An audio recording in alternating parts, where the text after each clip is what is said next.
আমরা যে বিষয়টা দুটো বিষয়ে গুরুত্ব দিয়েছি, একটা হচ্ছে যে দীর্ঘদিন ধরে বাংলাদেশে স্বৈরতন্ত্র, কর্তৃত্ববাদ, ফ্যাসিবাদের বিরুদ্ধে যে লড়াই হয়েছে, সেই লড়াইয়ের মধ্যেই আমাদের গণতন্ত্রের প্রশ্নটি এসছে। এবং গণতন্ত্রের কথা বলতে গিয়ে আমরা বলেছি যে পুরো রাজনৈতিক ব্যবস্থা যেটা এখানে আছে, যে বন্দোবস্তের উপর এটা চলছে, সেটা একটা ফ্যাসিস্ট কর্তৃত্ববাদী বন্দোবস্ত। এইটাকে মানে এই ফ্যাসিস্ট কর্তৃত্ববাদী বন্দোবস্তে পরিণত করা হয়েছে আমাদের সংবিধানের যে ক্ষমতা কাঠামো, সেই ক্ষমতা কাঠামোর যে স্বৈরতান্ত্রিক একটা চেহারা আছে, একটা বৈশিষ্ট্য আছে, তাকে কাজে লাগিয়ে।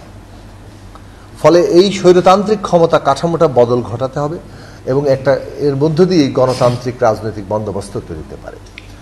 যে আত্মত্যাগের উপরে এই জুলাই আমাদের অভ্যুত্থান তৈরি হয়েছে এবং দীর্ঘ 15 বছর ধরে যে লড়াই হয়েছে, গুম, খুন, সমস্ত ধরনের অত্যাচার মোকাবেলা করে, তাদের সত্যিকার অর্থে তাদের প্রতি আমাদের শ্রদ্ধা, আমাদের ভালোবাসা আমরা জানাতে পারবো যদি এই অভ্যুত্থানের মধ্য দিয়ে মানুষের যে আকাঙ্ক্ষা প্রসারিত হয়েছে একটা গণতান্ত্রিক ব্যবস্থার জন্য, সেটা আমরা ঠিকঠাক মতো সবাই মিলে এগিয়ে নিয়ে যেতে পারি।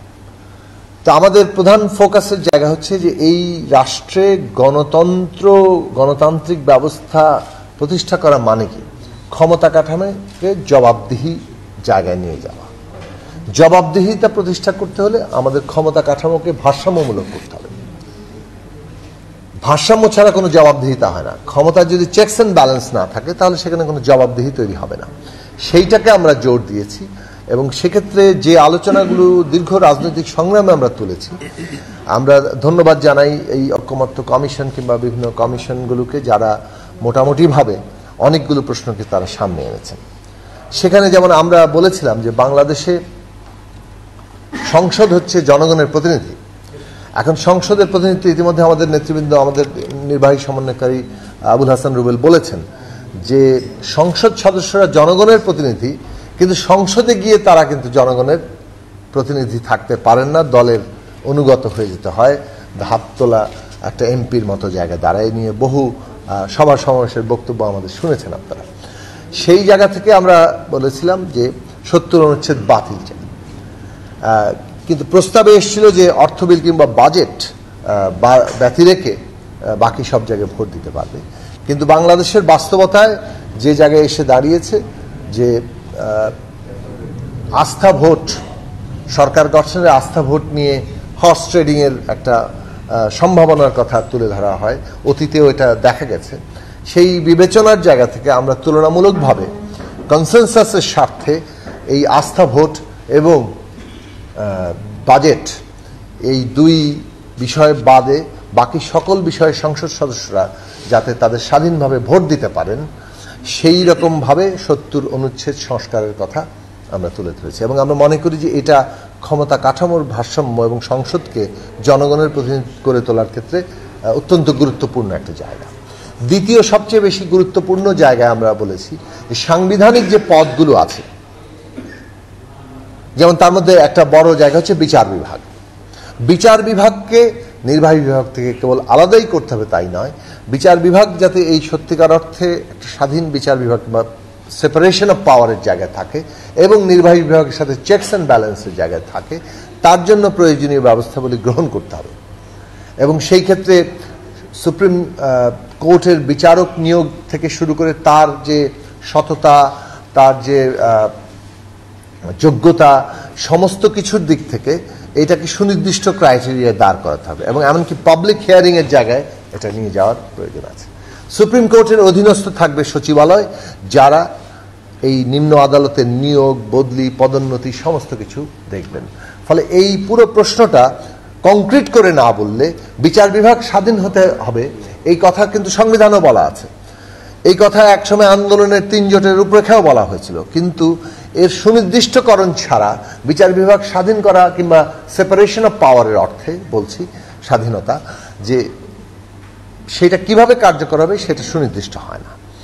এর বাইরে যেটা আরো গুরুত্বপূর্ণ প্রশ্ন, সেটা হচ্ছে যে সাংবিধানিক পদগুলো, যথা নির্বাচন কমিশন, দুর্নীতি দমন কমিশন, মানবাধিকার কমিশন, ন্যায়পালের পদ, কিংবা auditor general, controller and auditor জেনারেলের যে পদ, এই সমস্ত জায়গাগুলো অ্যাটর্নি জেনারেল পদ, এইগুলোকে যেগুলো সাংবিধানিক পদ হিসেবে ঘোষণা করা এবং সাংবিধানিক পদগুলোর নিয়োগের অথরিটি সাংবিধানিক কমিশনের হাতে ন্যস্ত করা। আপনারা জানেন যে ইতিমধ্যে প্রস্তাবনা দেওয়া হয়েছে এনসিসি কিংবা ন্যাশনাল কনস্টিটিউশনাল কমিশন, অর্থাৎ জাতীয় সাংবিধানিক কমিশন গঠিত হবে এবং জাতীয় সাংবিধানিক কমিশন এই ধরনের সাংবিধানিক পদগুলোতে নিয়োগ দিবে। এইটা আমাদের দীর্ঘদিনের সংগ্রাম। আমরা মনে করি যে ক্ষমতার সত্যিকার ভারসাম্য যদি আনতে হয় তাহলে এটা একটা অপরিহার্য জায়গা, কেননা সাংবিধানিক পদগুলোকে যদি সরকার নিয়ন্ত্রণ করে তাহলে রাষ্ট্র আর সরকার একাকার হয়ে যায়, তার মধ্যে যে একটা চেকস অ্যান্ড ব্যালেন্স থাকার কথা সেই জায়গাটা থাকে না। তো সুতরাং সেই দিক থেকে এই বিষয়ে আমরা যে প্রস্তাবগুলো সেগুলো নিয়ে আলোচনা করেছি, আমাদের মতামত দিয়েছি এবং এই প্রশ্নে আমরা আরও ভিন্ন মতামত জায়গাগুলো দেব। প্রধানমন্ত্রীর মেয়াদ, স্থানীয় সরকার ক্ষমতা কাঠামো, তারপরে উচ্চকক্ষে যে সাংখ্যানুপাতিক প্রতিনিধিত্ব এবং উচ্চকক্ষের কাঠামো কি হবে এবং তত্ত্বাবধায়ক সরকার কিভাবে গঠিত হবে এবং সেই তত্ত্বাবধায়ক সরকারের কাঠামো কি হবে, সেখানে সদস্যরা কারা হবেন, এই সব বিষয়ে আমরা আমাদের মতামত রেখেছি। আমরা নারী আসন কিভাবে গঠিত হবে আমরা মতামত রেখেছি। মনে রাখা দরকার, আমরা রাজনৈতিক সংগ্রামের মধ্যে বহুবার বলেছি যে গণতান্ত্রিক ব্যবস্থায় রুলস অফ দ্য গেম, মানে যেটাকে বলে নিয়ম, একটা গণতান্ত্রিক চর্চা, রাজনৈতিক চর্চাটা কোন নিয়মে চলবে আমরা এখন সেই নিয়মটা ঠিক করছি। দলগতভাবে বহুদলীয় ব্যবস্থায় বিভিন্ন দল তাদের আর্থ সামাজিক সাংস্কৃতিক নীতি তৈরি করেন, রাজনৈতিক নীতি তৈরি করেন, সেসব ক্ষেত্রে অনেক ক্ষেত্রেই পার্থক্য থাকে। সেই পার্থক্যগুলো জনগণ বিচার করবেন, জনগণ যাকে সমর্থন দিবেন তাকে নির্বাচিত করে ক্ষমতায় নেবেন, রাষ্ট্র পরিচালনার দায়িত্ব দেবেন। কিন্তু এই যে মানে ক্ষমতা ব্যবস্থাটা সেটা কিভাবে চলবে, কিভাবে পরিচালিত হবে, তার যে একটা নিয়ম যেটা সকলের জন্যই প্রযোজ্য, সেই রুলস অফ দি গেম আমরা তৈরি করতে এখন মানে অভ্যুত্থান আমাদেরকে সেই দায়িত্ব কিংবা সেই কর্তব্য আমাদের সামনে হাজির করেছে। কাজেই বাংলাদেশের ক্ষমতা ব্যবস্থার নিয়ম প্রতিষ্ঠা এইটা হচ্ছে আমাদের সামনে এখন জরুরি প্রশ্ন এবং সেই প্রশ্নগুলোর দিকেই আমাদের মূল মনোযোগের জায়গা। এর বাইরেও সংবিধান সহ নাম পরিবর্তন সহ বেশ কিছু বিষয় আছে, সেগুলোতে আমরা আমাদের প্রস্তাব দিয়েছি। এটা গেলে একটা হচ্ছে যে জাতীয় ঐক্যমত্য তৈরির প্রশ্ন।